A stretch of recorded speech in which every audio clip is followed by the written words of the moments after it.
All right, we are continuing on in our daily Bible reading in Luke chapter 12.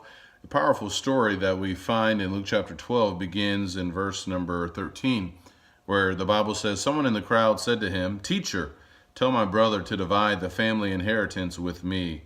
But he said to him, 'Man, who appointed me a judge or a arbitrator over you?'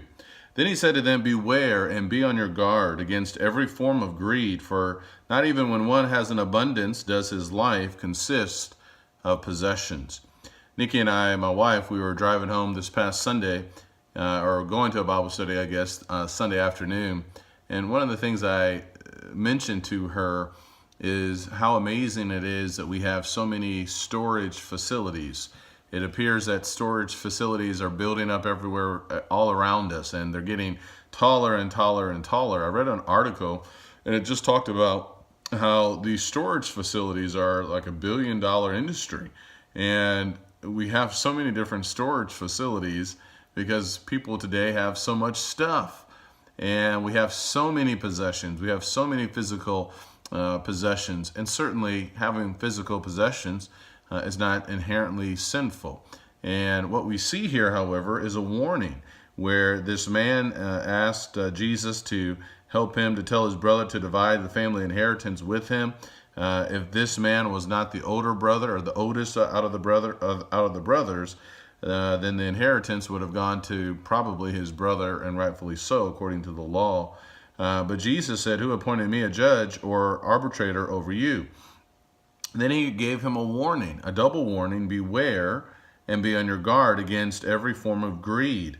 For not even when one has an abundance does his life consist of his possessions. And he told them a parable, saying, "The land of a rich man was very productive. And he began reasoning to himself, saying, 'What shall I do, since I have no place to store my crops?' Then he said, 'This is what I will do. I will tear down my barns and build larger ones, and there I will store all my grain and my goods. And I will say to my soul, Soul, you have many goods laid up for many years to come. Take your ease, eat, drink, and be merry.'" He used I 1, 2, 3, 4, 5, 6 times.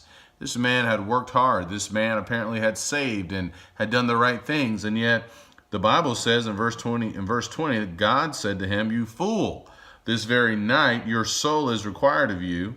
And now who will own what you have prepared?"